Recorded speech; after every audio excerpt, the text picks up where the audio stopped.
In the book of Judges, after a couple of paragraphs in which Israel does what God wants, we find that they fail to drive out the people they were supposed to drive out. Why is this so important? Let's find out together.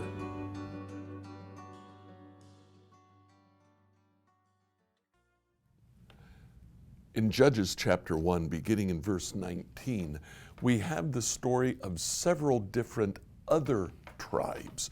We've looked at Judah and Simeon in the first 18 verses. In the verses that come, of course, we've treated Judah and Simeon. In the verses that come, it mentions Benjamin, Ephraim, and Manasseh. It mentions Zebulun, Asher, Naphtali, and Dan. That leaves without mentioning Gad and Reuben. That's a total of 11 tribes. Gad and Reuben were east of the Jordan, so they are not mentioned in this. The tribe that's not mentioned is Issachar. They're mentioned later in the story of Deborah and Barak.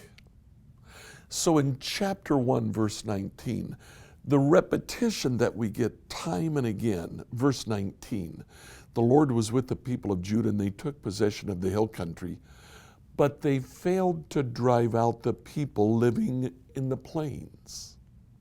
Verse 21, the tribe of Benjamin failed to drive out the Jebusites who were living in Jerusalem. They live there to this day. Verse 27, the tribe of Manasseh failed to drive out the people living in Beth-shan. Verse 29, the tribe of Ephraim failed to drive out the Canaanites living in Gezer. Verse 30, the tribe of Zebulun failed to drive out the residents of Kitron and Nahalol. Verse 31, the tribe of Asher failed to drive out the residents, and a series of cities are named. Verse 33, the tribe of Naphtali failed to drive out the residents of Beth-Shemesh and Beth-Anath. Then finally, we come to verse 34.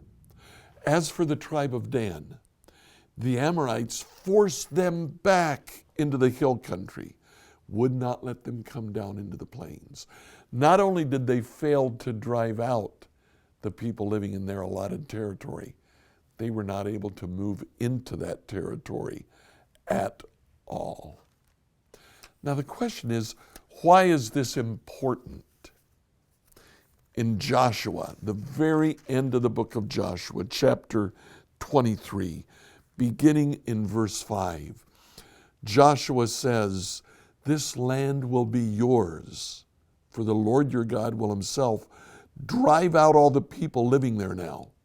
You'll take possession of their land, just as the Lord your God promised you. So be careful to follow everything Moses wrote in the book of instruction. Don't deviate from it, turning either to the right or to the left. Make sure you don't associate with the other people still remaining in the land.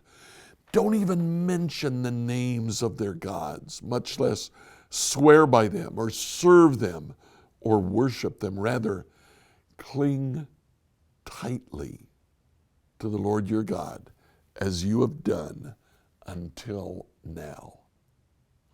Joshua tells the people of Israel to cling tightly to the Lord their God. Now, why does he do that? This word, cling tightly, is used before in the Old Testament. Adam and Eve, Moses wrote, "For this reason a man will leave his father and mother and will cling tightly to his wife." Ruth and Naomi, in Ruth chapter 1, verse 14, Ruth said to Naomi, "I will cling to you." Joshua chapter 22, just before the passage that we just read, in verse 5, Joshua tells the people of Israel, "Be very careful to obey all the commands and the instructions that Moses gave you. Love the Lord your God. Walk in all his ways. Obey his commands. Cling tightly to him and serve him with all your heart and all your soul. Israel was told to cling tightly to the Lord and to reject all of the other gods. Back in Joshua 23, verse 12, but if you turn away, you should cling tightly to the Lord. But if you turn away from him and cling to the customs of the survivors of these nations remaining among you, if you intermarry with them, then know for certain that the Lord your God will no longer drive them out of your land. Instead, they will be a snare and a trap to you, a whip to your backs, and thorny brambles in your eyes. You'll vanish from this good land the Lord your God has given you. Now, in the next paragraph we'll look at tomorrow, we see what happens when Israel simply accepts the customs and the nations and the gods of Palestine. So the question for you today, who do you cling to?